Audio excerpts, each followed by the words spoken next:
अभ्यास school classes में आपका स्वागत है। इस वीडियो में हम डिस्कस करेंगे टाइम एंड वर्क का कॉन्सेप्ट। टाइम एंड वर्क को समझने से पहले कुछ बेसिक्स समझते हैं, फिर मैं इसमें आपको बताऊंगा कि कितने 2 से 3 टाइप के क्वेश्चंस आपके सी सेट एग्जाम में आपको देखने को मिलेंगे। फर्स्ट ऑफ ऑल आपको एक चीज ध्यान में रखनी है कि आपका ये पेपर एसएससी का पेपर नहीं है, ये सी सेट का पेपर है। ठीक है, इन दोनों में बहुत फर्क होता है। एसएससी में आपको बहुत ज्यादा रिग्रेस प्रैक्टिस चाहिए होती है, इसमें आपको बेसिक्स पे कमांड करनी है, बेसिक्स और कंसेप्ट पे कमांड करनी है। ठीक है, तो सबसे पहले हम टाइम एंड वर्क के कॉन्सेप्ट देखेंगे और उसके बाद कितने टाइप के क्वेश्चन अभी तक पूछे गए हैं और कितने टाइप के क्वेश्चन फ्रेम हो सकते हैं। तो सबसे पहले मान लेते हैं कि कोई पर्सन है, राम मान लेते हैं, हम राम से ही काम करवाएंगे। राम मान लेते हैं कि राम एक दिन में मान लेते हैं कि राम एक दिन में 3 यूनिट काम करते हैं। कितने यूनिट काम करते हैं? 3 यूनिट काम करते हैं। राम एक दिन में 3 यूनिट काम करते हैं। मान लेते हैं कि उसने 10 दिन काम किया। 10 दिन राम ने काम किया। राम ने काम किया। बहुत बेसिक लेवल पे मैं आपको एक्सप्लेन करूंगा, बिल्कुल कॉमन लैंग्वेज, बिल्कुल लेमन लैंग्वेज में, सो दैट आपको ये चीज अच्छे से समझ आ जाए। ठीक है, 10 दिन राम ने काम किया, तो उसने कितना काम किया? तो हमारे पास फॉर्मूला क्या बनेगा फिर इस केस में?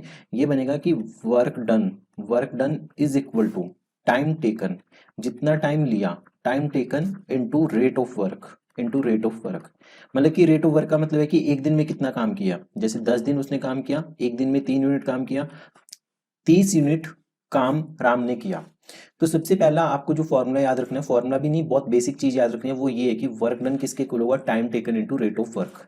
अब यहीं से रिलेशन डेवलप हो जाएगा आपके पास कि रेट ऑफ वर्क किसके इक्वल होगा? रेट ऑफ वर्क को आप लिख सकते हो work done upon time taken, और टाइम टेकन निकालना हो कि कितना टाइम लिया, तो उसे निकाल सकते हो कि work upon rate of work को एफिशिएंसी भी बोल देते हैं हम। क्या बोल देते हैं? एफिशिएंसी। तो ये चीज आपको याद रखनी है, रेट ऑफ वर्क को हम क्या कह देते हैं? एफिशिएंसी भी बोल देते हैं। एफिशिएंसी का मतलब होता है कार्य करने की क्षमता। ठीक है, तो आपसे पूछा जाएगा टोटल वर्क डन, पूरा कितना काम किया, टोटल वर्क डन। ठीक है, कंप्लीट काम कितना हुआ, नंबर ऑफ डेज कितने नंबर लगे इनटू कितनी एफिशिएंसी है। मान लो टोटल वर्क डन 30 यूनिट्स था। ठीक है, और नंबर ऑफ डेज सिर्फ 3 दिन लगे, आपको ये गिवन था, तो आपको एफिशिएंसी कितनी निकल गई? 10 की एफिशिएंसी निकल गई। तो एफिशिएंसी कितने की निकल गई? 10 की। अगर मान लो कि आपके पास टोटल वर्क डन गिवन था 40 यूनिट्स, और नंबर ऑफ डेज आपको बोला कि 10, ये गिवन था, तो एफिशिएंसी कितनी निकल जाएगी? 4। और अगर मान लो आपके पास वर्क दिया हुआ है 45 यूनिट्स, ठीक है, और एफिशिएंसी दी हुई है 3 यूनिट्स, ये गिवन है, तो नंबर ऑफ डेज निकल जाएंगे आपके पास 15 दिन। कितने निकलेंगे? 15 दिन। तो सबसे इंपॉर्टेंट फॉर्मूला आपको यही देखने को मिलेगा, यही फॉर्मूला आपके पास सबसे important, that total work done equal to number of days into efficiency. तो इसी को घुमा फिरा के आपसे क्वेश्चंस पूछे जाएंगे। नेक्स्ट कौन कौन से टाइप के क्वेश्चंस आपको देखने को मिलेंगे? सबसे पहले टाइप 1 की डिस्कस करते हैं। टाइप 1 क्वेश्चंस में आपके पास क्या होगा? मान लेते हैं कि राम और श्याम है आपके पास। राम किसी काम को 10 दिनों में करते हैं। और श्याम उसी काम को कितने दिनों में करते हैं? मान लेते हैं कि वो 15 दिन में करते हैं। ठीक है, और अगर उसी काम को दोनों मिलकर करने लग जाएं, ठीक है, तो वो काम कितने दिनों में हो जाएगा? होगा? तो ये टाइप 1 के क्वेश्चन है। देन टाइप 2 में आपको क्या देखने को मिलेगा? राम 10 दिनों में किसी काम को करते हैं, शाम किसी काम को 15 दिनों में करते हैं। मान लेते हैं आपके पास ये गिवन है, दोनों ने काम करना शुरू किया। उसके बाद क्या हुआ कि शाम को बुखार चढ़ गया, तो श्याम ने क्या किया कि तीसरे दिन से काम करना छोड़ दिया। श्याम ने तीसरे दिन से काम करना छोड़ दिया। ठीक है, अब टोटल कितने दिन लगेंगे? तो देखो दोनों क्वेश्चंस में फर्क है ना, इसमें दोनों जो पूरा काम था दोनों ने मिलके किया। इसमें क्या हुआ कि 2 दिनों तक तो राम और श्याम ने मिलके काम किया, फिर शाम को चढ़ गया बुखार, उसने सोचा मैं क्यों करूं पूरा काम, तो राम को पूरा काम करना पड़ा। तो टोटल कितने दिन लगेंगे? ठीक है, तो इस वाली टाइप का आपसे क्वेश्चन पूछा जाता है। नेक्स्ट आपसे पूछा जाता है कि काम करने के बाद इनको पैसा मिला, राम शाम को पैसा मिला, काम करने के बाद इनको दिहाड़ी मिली। ठीक है, तो वो किस रेशो में अपनी सैलरी को डिवाइड करेंगे? क्वेश्चन ये पूछा जाता है कि किस रेशो में वो अपनी सैलरी को डिवाइड करेंगे, आपसे ये पूछा जाएगा।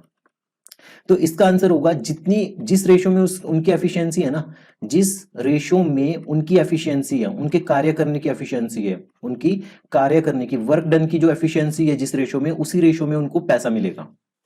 ठीक है, ये थर्ड टाइप का क्वेश्चन आपको देखने को मिलेगा। उसके बाद फोर्थ टाइप का क्वेश्चन कौन सा होगा, ये पाइप्स एंड सिस्टम्स है। ठीक है, तो इसमें पाइप्स में आपको क्या देखने को मिलेगा, तो सबसे पहले मान लेते हैं कि एक पाइप ए है, ए पाइप ना किसी टैंक को 5 घंटे में फिल करती है, कितने घंटे में, 5 घंटे में, और बी पाइप किसी टैंक को 8 घंटे में फिल करती है। तो दोनों मिलके कितने घंटे में फिल करेंगी, दोनों मिलके कितने घंटे में फिल करेंगी। फिर इसी में फिफ्थ टाइप का क्वेश्चन क्या आ जाएगा, ए किसी टैंक को 5 घंटे में फिल करते हैं, बी किसी टैंक को 8 घंटे में फिल करते हैं, 2 घंटे बाद बी पाइप बंद होगी, जो बी पाइप है बंद होगी अब वो। ठीक है, तो अब कितना टाइम लगेगा, अब टोटल टाइम कितना लगेगा। ठीक है, छठे एक सिक्स्थ टाइप का क्वेश्चन क्या हो सकता है कि ए आपके पास मान लो कि कोई पाइप 5 घंटे में टैंक फिल करती है, ठीक है, और बी 8 घंटे में फिल करती है। मान लो कि सी 12 घंटे में खाली कर देती है, सी क्या करती है 12 घंटे में खाली कर देगी। तो मान लो कि आपके पास ना ये टैंक है, एक पाइप ए डाली हुई है, एक पाइप बी डाली हुई है, सी खाली कर रही है, तो ये नेगेटिव वर्क डन का कॉन्सेप्ट आ जाएगा। किसका कॉन्सेप्ट आएगा, नेगेटिव वर्क डन का कॉन्सेप्ट। तो इस कॉन्सेप्ट में आपको निकालना है कि टैंक कितने टाइम में फिल होगा, टैंक जो है उसे भरना ही है। ठीक है, टैंक कितने टाइम में खाली होगा। तो ये 3 टाइप के क्वेश्चन है, एक में दोनों मिलके काम कर रहे हैं, एक में एक जना छोड़ के चला जाएगा, एक में एक जना नेगेटिव काम कर रहा है, मतलब वो उसे तोड़ रहा है। ठीक है, तो ये 6 टाइप के क्वेश्चंस आपको मोस्टली देखने को मिलेंगे अपने सीसैट एग्जाम में, हरियाणा सीसैट में भी, और यहाँ से आपके डेफिनेटली 3 से 4 नंबर पक्के होंगे, 3 से 4 नंबर पक्के होंगे। ठीक है, डिस्कस करते हैं अब हम 1 बाय 1 सारे क्वेश्चंस।